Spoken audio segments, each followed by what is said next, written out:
Big boss Malayalam season 7ന്റെ റിവ്യൂവിലേക്ക് എല്ലാവർക്കും സ്വാഗതം. ശരിക്കും ഇത് വീക്കെൻഡ് എപ്പിസോഡിന്റെ റിവ്യൂ ആണ് കേട്ടോ. വീക്കെൻഡ് എപ്പിസോഡിന്റെ റിവ്യൂ ആണോന്ന് ചോദിച്ചാൽ ആണ് എന്ന് പറയാം, അല്ലേന്ന് ചോദിച്ചാൽ കോമൺ ആയിട്ടുള്ള ചില കാര്യങ്ങൾ പറയാൻ വേണ്ടിയിട്ട് കൂടിയാണ് ഈ ഒരു വീഡിയോ. സംഭവം ജിസേലിന്റെയും അതുപോലെ തന്നെ നമ്മുടെ ആര്യന്റെയും കാര്യമാണ് പറയുന്നത്. ശരിക്കും ഈ ആര്യനെയും ജിസേലിനെയും പറ്റിയിട്ട് അനുമോള് ചില വെളിപ്പെടുത്തലുകളൊക്കെ നടത്തിയിട്ടുണ്ടായിരുന്നു. ആ വെളിപ്പെടുത്തലിന്റെ അടിസ്ഥാനത്തിൽ ലാലേട്ടൻ നല്ല രീതിയിൽ അനുമോളെ ചുട്ടു പഴുപ്പിച്ചിട്ടുണ്ടായിരുന്നു. പക്ഷേ നമ്മുടെ അനുമോള് തീയിൽ കുരുത്തത് വെയിലത്ത് വാടില്ല എന്നുള്ള രീതിയിൽ അവിടെ സ്ട്രോങ് ആയിട്ട് തന്നെ പുള്ളിക്കാരത്തി പറഞ്ഞതിൽ തന്നെ നിലയുറപ്പിച്ച് നിന്നു. പക്ഷെ ഞാൻ അപ്പോഴും ഓർത്തൊരു കാര്യം, ഇപ്പോഴും ഓർത്തൊരു കാര്യം, ഇന്ന് കൂടി അപ്പപ്പോഴുള്ള കാര്യങ്ങളുടെ മുഴുവനും ക്യാമറയിൽ ഈ ആളുകളെ മത്സരാർത്ഥികളെ കാണിച്ചിട്ടാണ് സംഭവത്തെക്കുറിച്ച് പറയുന്നത് ലാലേട്ടൻ. അതായത് നടക്കുന്ന സംഭവങ്ങളുടെ ഇപ്പൊ ഇന്ന് അവിടെ നടന്ന ഓരോ കാര്യങ്ങളും ഓരോ മത്സരാർത്ഥികളോടും ചോദിക്കുന്നതിന് മുമ്പായിട്ട് അതിനെ ഇങ്ങനെ കാണിച്ചു കൊടുക്കുന്നു. അവർക്ക് തന്നെ കാണിച്ചു കൊടുത്തതിന് ശേഷമാണ് അവരോട് ചോദ്യങ്ങൾ ചോദിക്കുന്നത്. എന്നാൽ ആ ഒരു അനുമോൾ പറഞ്ഞ ആ ഒരു പ്രസ്താവനയിൽ മാത്രം ഇതിന്റെ ഒന്നും, അതായത് ഒരുപാട് ദിവസത്തെ ആ ഒരു സംഭവം ഒന്നും കാണിക്കേണ്ടിയിരുന്നില്ല. അനുമോൾ ഉണർന്നു കിടന്ന് നോക്കി എന്ന് പറയുന്ന ആ 2 ദിവസത്തെ കാണിച്ചാൽ മതിയായിരുന്നു. അത് ഫുൾ ടൈം ഉള്ളതല്ല, ആ കിടക്കുന്ന സമയത്തുള്ളത് മാത്രം. പക്ഷെ അത് മാത്രം ലാലേട്ടൻ കാണിച്ചിട്ടില്ല. അതിനർത്ഥം എന്താണ്? അനുമോൾ അപ്പോഴും ഇപ്പോഴും ആ ഒരു കാര്യത്തിൽ സ്ട്രോങ് ആയിട്ട് തന്നെ പറയുന്നുണ്ട്. പക്ഷേ ഇപ്പോ അന്ന് അനുമോൾ പറഞ്ഞപ്പോൾ അനുമോളോട് പൊട്ടിത്തെറിക്കുകയും അനുമോളോട് ദേഷ്യം കാണിക്കുകയും ചെയ്ത ആളുകളൊക്കെ ഇപ്പൊ പൂച്ചാം ഇതിനെ പറ്റിയിട്ടൊക്കെ പറയുന്നുണ്ട്. സംഭവം നമ്മുടെ റന ഫാത്തിമയും അതുപോലെ തന്നെ ബിന്നിയും ഒക്കെ ഈ ഒരു കാര്യത്തെ കുറിച്ചിട്ട് ആരും കേൾക്കാതെയും കാണാതെയും ഒക്കെ രഹസ്യമായിട്ടൊക്കെ ഇതേക്കുറിച്ചിട്ടൊക്കെ നല്ല രീതിയിൽ സംസാരിക്കുന്നുണ്ട്. അതേസമയം ഇത് ഒരു ദിവസം, അതായത് ഓണപരിപാടിയുടെ തലേ ദിവസമാണെന്ന് തോന്നുന്നു, ഈ ഒരു വിഷയത്തെക്കുറിച്ച് നമ്മുടെ ബിന്നിയും റെന ഫാത്തിമയും കൂടി കിടന്ന് സംസാരിക്കുന്നുണ്ടായിരുന്നു. അതിനുശേഷം പിറ്റേ ദിവസം ലാലേട്ടൻ വന്നപ്പോൾ ഈ ഒരു വിഷയത്തെക്കുറിച്ച് ചോദിച്ചപ്പോൾ എന്താണ് അഭിപ്രായം എന്ന് ചോദിച്ചപ്പോൾ ബിന്നി നൈസിനെ അങ്ങ് ഒഴിവായി. ബിന്നിക്കൊന്നും ഒരു തരത്തിലുള്ള ഡൗട്ടും ഇല്ലാത്തതുപോലെ അങ്ങ് പറഞ്ഞൊപ്പിച്ചു.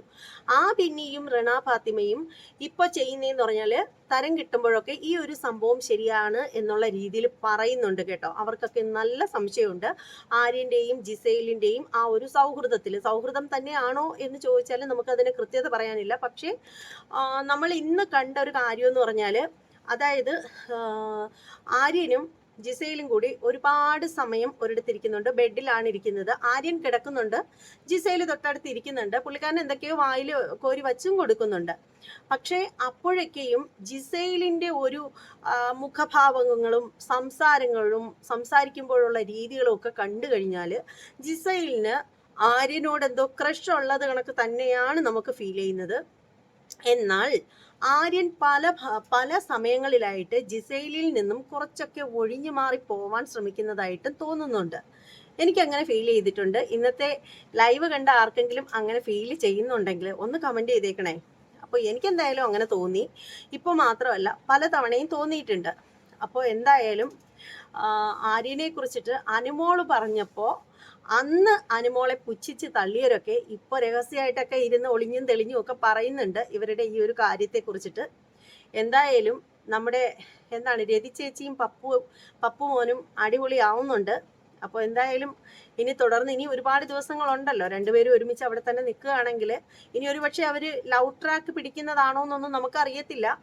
കാരണം ആര്യനും ജിസയിലും ആ ഒരു ബിഗ് ബോസ് വീടിനുള്ളിൽ കിടന്നിട്ട് അവർക്ക് എന്ത് വേണേലും പ്ലാൻ ചെയ്യാം. അവർ പ്ലാൻ ചെയ്യുന്നതൊന്നും ഒരിക്കലും നമ്മൾ അറിയാൻ പോകുന്നില്ല. ഒരു പക്ഷേ നമ്മളെ തെറ്റിദ്ധരിപ്പിക്കാൻ വേണ്ടിയിട്ട് അതൊരു ലവ് കോംബോ പിടിക്കുന്നതാവാനും ഏറ്റവും അധികം ചാൻസ് ഉണ്ട്. കാര്യം എന്താണെന്ന് വെച്ചാൽ ഇവർ രണ്ടുപേരും ഒരു ബെഡിലാണ് കിടക്കുന്നത്. ഒരു പുതപ്പിനുള്ളിൽ തലവഴിയെ മുണ്ടിട്ട് അവർ ആ ഒരു സമയത്ത് അവർക്ക് സംസാരിക്കാനുള്ള കാര്യങ്ങളൊക്കെ അതിനുള്ളിൽ ഡിസ്കസ് ചെയ്യുകയാണ് ചെയ്യുന്നത്. എന്നാൽ മറ്റു മത്സരാർത്ഥികൾക്ക് മാത്രം ഈ ഒരു കാര്യത്തിൽ ബിഗ് ബോസിന്റെ ഭാഗത്ത് നിന്ന് യാതൊരു തരത്തിലുള്ള സാഹചര്യവും കൊടുക്കുന്നില്ല. കാര്യം എന്താണെന്ന് വെച്ചാൽ ബാക്കിയുള്ളവരൊക്കെ പുതപ്പിന്റെ അടിയിൽ കിടന്നിട്ട് ഇതുപോലെ കിടന്ന് കുശു എന്ന് പറഞ്ഞ് സംസാരിച്ചു കഴിഞ്ഞാൽ അവരെ അടുത്ത് പോയി മയക്കിട് വെച്ചെന്ന് പറയും. ഇത് ജിസയിലും ആര്യനും പുതപ്പ് തലയിൽ കൂടെ ഇട്ട് കുശുകുശ സംസാരിക്കുകയാണെങ്കിൽ അതേക്കുറിച്ചിട്ട് ഒരാളെങ്കിലും കംപ്ലൈന്റ് പറഞ്ഞിട്ടുണ്ടെങ്കിൽ പിന്നെ എന്തുകൊണ്ടാണ് അത് അനുവദിക്കുന്നത് വീണ്ടും വീണ്ടും? അതാണ് എനിക്ക് മനസ്സിലാവാത്തത്. അല്ലെങ്കിൽ തന്നെ ആ ഒരു ബിഗ് ബോസ് വീട്ടിൽ എത്രത്തോളം ബെഡുകളുണ്ട്, എത്രത്തോളം സഹ മത്സരാർത്ഥികൾ പുരുഷന്മാരായിട്ടുള്ളവരുണ്ട്. ഈ ആര്യനെയും ജിസൈലിനും മാത്രമായിട്ട് എന്താണ് ഈ ഒരു ബെഡ് തന്നെ കൊടുത്തിരിക്കുന്നത്? ഇവർക്ക് രണ്ടുപേർക്കും എന്താ ഒരു പുതപ്പിലേ ഇവർ കിടക്കത്തുള്ളൂ? അപ്പൊ അങ്ങനെ കുറെ സംഭവങ്ങളൊക്കെ ഉണ്ട്. അപ്പോ എല്ലാം ക്യാമറ കണ്ണിലൂടെ ആരെയും കാണിക്കുന്നില്ല. കാണിക്കാൻ പാടുള്ളതൊക്കെ അവർ കാണിക്കുന്നുണ്ട്, ബാക്കിയൊക്കെ അവർ വെട്ടിക്കളയുന്നുണ്ട്. അപ്പോൾ എന്തായാലും ഇതേ കുറിച്ചിട്ടൊക്കെ നിങ്ങളുടെയൊക്കെ അഭിപ്രായം എന്താണെന്ന് വെച്ചാൽ കമന്റ് ബോക്സിൽ രേഖപ്പെടുത്തുക. ഇനിയും ബിഗ് ബോസിലെ ഒരുപാട് വിശേഷങ്ങളുണ്ട് നിങ്ങളുമായിട്ട് പങ്കുവയ്ക്കാനായിട്ട്. ഇന്ന് ലൈവിൽ നടന്ന ഒരുപാട് കാര്യങ്ങളുണ്ട്. അപ്പോൾ അതുമായിട്ടൊക്കെ നമുക്ക് വീണ്ടും കാണാം. എല്ലാവർക്കും